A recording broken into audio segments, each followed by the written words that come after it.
So let's take a look. So the first bill from the House of Representatives, it's to direct the Secretary of Health and Human Services to issue guidance to states to educate providers, managed care entities, and other insurers about the value and process of delivering respectful maternal health care through diverse and multidisciplinary care provider models and for other purposes. So that's a nice long title.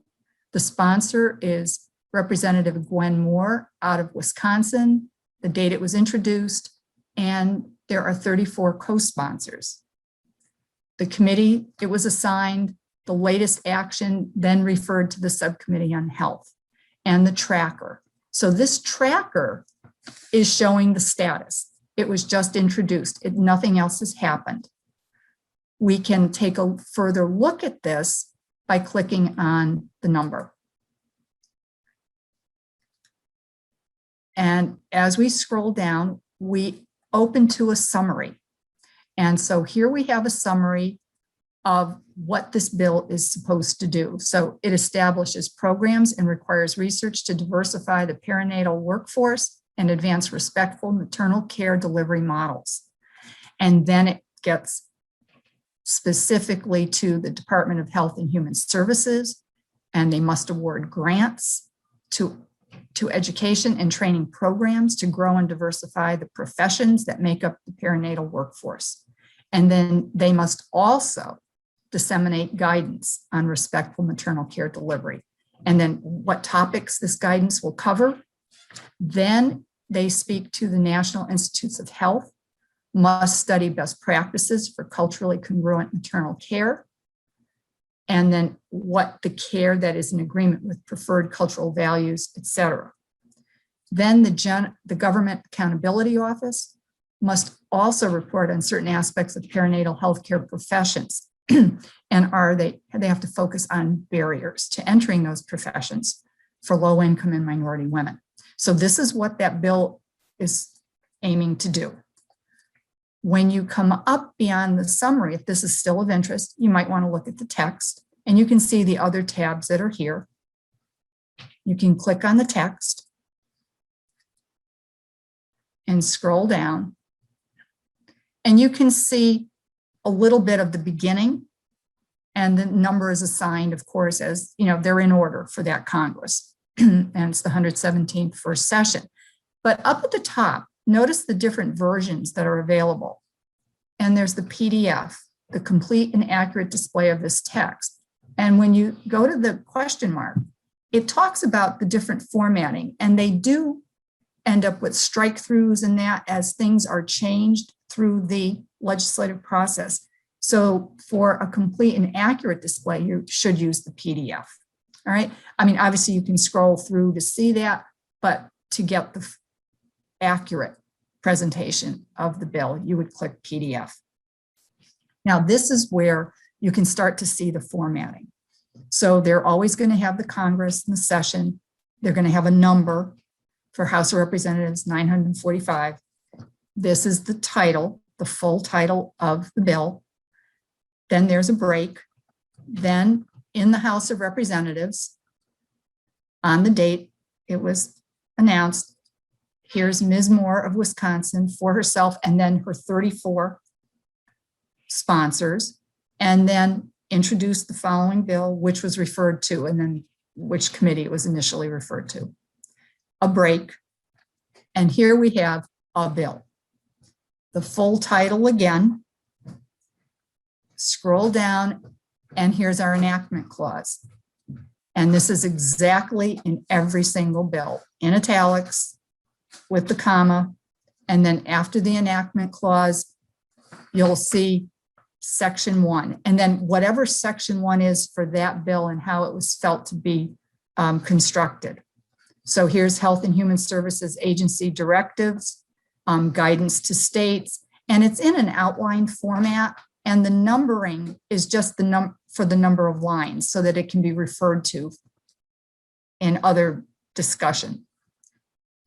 So you would see the content of how these directives for Health and Human Services are going to take place. and what the guidance will be required, and it refers to other laws, and all of this would be set out in an outline format. It's a 17-page bill. Here, they're going to now look at the respectful and culturally congruent maternity care. And this is where the Secretary of Health and Human Services, acting through the Director of the National Institutes of Health. Because remember, we saw that National Institutes of Health was mentioned, and then what they will do for that respectful and culturally congruent maternity care. And it will go through again, discussing that. Section 2 will talk about grants to grow and diversify the perinatal workforce. And here they're hoping to amend Title VII of the Public Health Service Act by inserting after Section 757 the following new section. So now this would be Section 758 and these perinatal workforce grants. So there's information on that. And as you go down, there will also be information a little further about grants to grow and diversify the nursing workforce in maternal and perinatal health. Here they're looking again for an amendment, but to a different title, Title 8 in the same act, and obviously a different section. And now it'll be, they'll amend to Section 811, a new Section 812 for these workforce grants. And they will explain that. And as you go through, there will be the General Accountability Office report. Remember, that's what they talked about. And here they actually give a timeline, not later than 2 years after the date of enactment of this act. And every 5 years thereafter, the Comptroller General of the United States will submit to Congress a report on barriers to maternal health education and access in the United States, and then what the report will include. So that basically will complete with Section 5 being definitions. Now, some acts, definitions are up towards the beginning. So again, just take a look and see what fits best for whatever you might be working with or what you're looking at. They can vary as to the format. All right. So what I'm going to do is go back. And on that search result page, the second one, Senate 287, it's the same bill. They've got two bills, one in the House and one in the Senate, that are dealing with the same thing, introduced on the same day, same title. This is by a Tammy Baldwin, also out of Wisconsin. One sponsor, co-sponsor here. The committee, the latest action, again, introduced.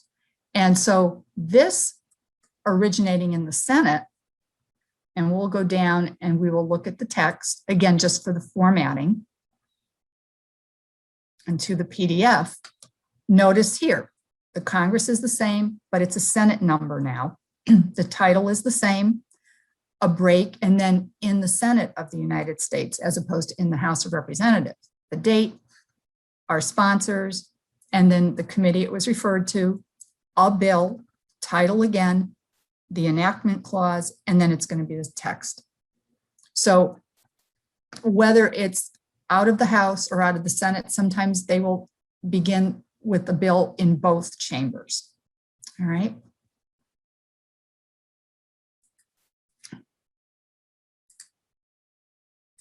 And I'll just go back to the search again. And I wanted to point out another bill. And this is workplace violence prevention. So I'm just going to scroll down a little bit. And it's HR 1195. And this happens to be, if anyone's from Connecticut, Joe Courtney is one of the representatives from the state of Connecticut. Introduced again in February, 145 co-sponsors. And its latest action, notice, is the Senate. And it was received in the Senate, read twice, and referred to the Committee on Health, Education, Labor, and Pensions. Notice the tracker. It was introduced, but now it's passed the House. So this is moving. It's already made, a move now to pass the House and that. So let's take a look at this one. And we'll scroll down, and it has the summary again, and it's dealing with the Department of Labor to address workplace violence in healthcare, social service, and other sectors. And so they now have specific information for the Department of Labor, requires a standard that requires certain employers to take actions to protect workers and other personnel from workplace violence in these particular sectors. So when we go up to text, now this text, there are 4 versions. In our other, it was 1. So because it's moved, it's been modified. So when we go here, you can see there are text 4 versions. Referred in Senate April 19th. So that will be the most recent. You could choose to look at the earlier ones if so, interested. You could look at how was it introduced in the House in February. So we'll look at this one because it's a little different. So we're going to keep that. We're going to go right to our PDF.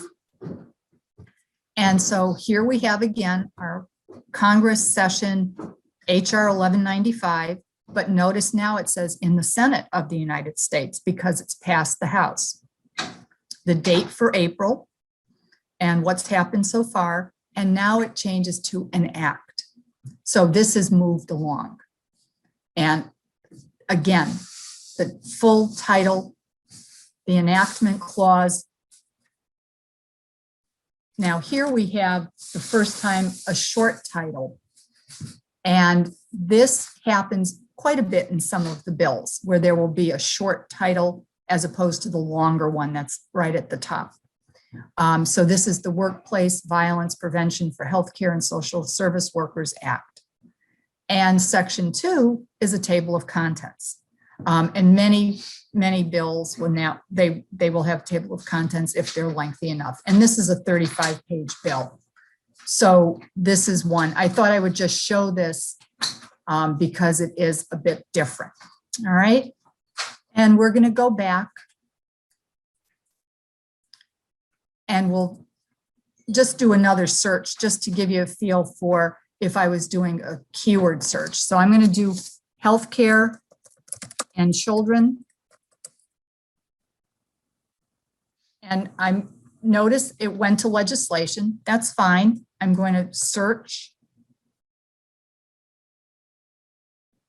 I have 7,300 pieces of legislation, but I now want to just limit it to the current Congress. So that will cut down my responses. So when I click 117 Congress, I now have 185 bills. So you can see there are a number of bills out of the House of Representatives, the Senate.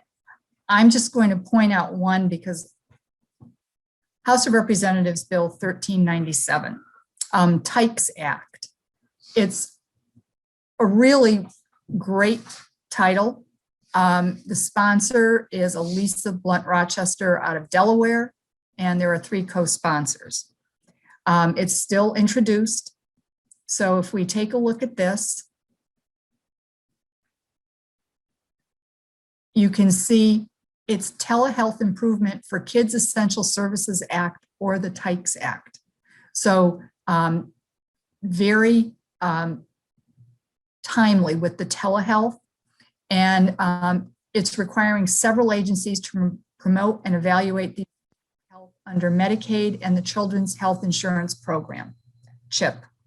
And it's going to require these agencies and that in the program to look at telehealth, its utilization, costs, outcomes, and the General Accountability Office to evaluate the interagency collaboration with respect to the provision of telehealth services to individuals under the age of 18. So here we're back to one that's a straight text, one version, and we can go to the PDF and you'll see this is a short bill. It's 5 pages only. here we have the fuller title to provide for strategies to increase access to telehealth under Medicaid program and Children's Health Insurance Program and for other purposes in the House of Representatives.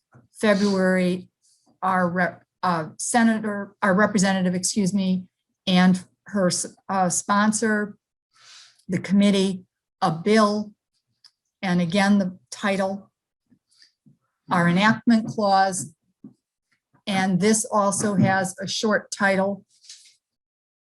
And again, Telehealth Improvement for Kids Essential Services Act or TIKES Act. And then section 2, so the strategies to increase access to telehealth and the information written up about that.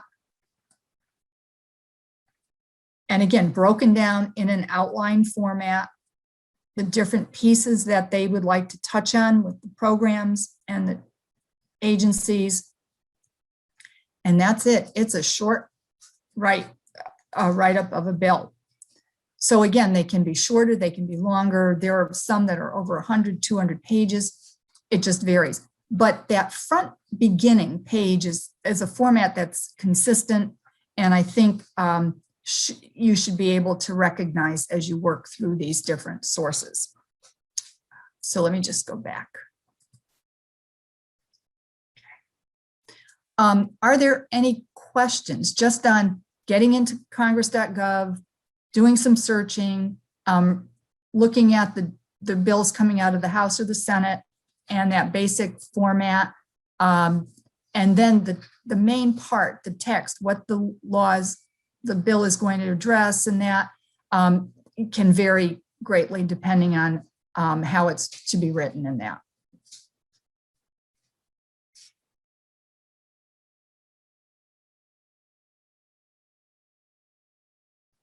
Darlene, did you have a question at all? I see that you wrote their companion bills. Sometimes they do introduce bills in each chamber on this same topic. Makes it easier to conference at the end. Yeah, so that's like when they, hang on a second. Sorry, my dog was playing with their squeaky toy. So I think it was the Workplace Violence Act, if that's the one that I'm recalling. So a lot of times there will be a bill introduced in the House, and then it's called a companion bill in the Senate. And so it's on a dual track. It's kind of on a dual track mode. And so, and that's why you see the different, in that one, you see the different versions, the 4 versions of it, because as it goes through committee, there will be amendments and stuff. And so they'll make changes to it and whatnot.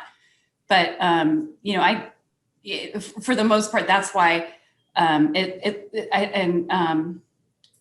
was the maternal, it was either the maternal health or the workplace, both of which are really, really big issues right now in Congress, and they're really focused on them, especially the maternal health.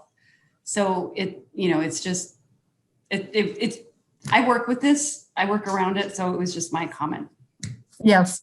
So that's why it was interesting that it just happened to come up that these 2 companion bills came up at the top when I did the search. And I said, well, that will be, good to see that, that they're right next to each other and that. So I thought that was a good thing to notice. And yes, the workplace violence, as it changes, those initial from a bill to an act to, the other things that change over time and the changes in the text, which is to be expected as it moves through. Right. And this is where, and I know at some point we're going to get in the course, we're going to get into lobbying and advocacy and all that other stuff. But this is where, some advocacy organizations will really push and really support these various pieces of legislation as well. I mean, that's part of what my organization does with respect to most of the healthcare legislation. We support a lot of maternal and child health legislation, and we're great supporters of the Workplace Violence Prevention Act. Oh, good. Great. Other comments, questions? I think it's a fairly straightforward way to search. And again, remember, if you do know the bill number, you can just put that in. HR 945 or whatever, and just make sure you're in the right Congress. but you can do that easily. Anything else? Should I stop sharing? Okay.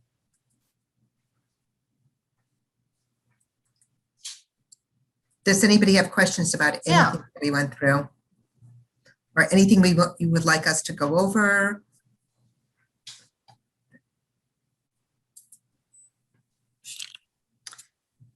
So Rhonda, you're still recording. I am. So this will all be sent to Professor Mattie and as well as the slides. Right, absolutely. So let me stop recording. And just to let all of you know, you can contact Janet or myself if you have any questions at all. I will give we both know Professor Mattie. We will give her our contact information. Do not hesitate to contact us. So let me just stop.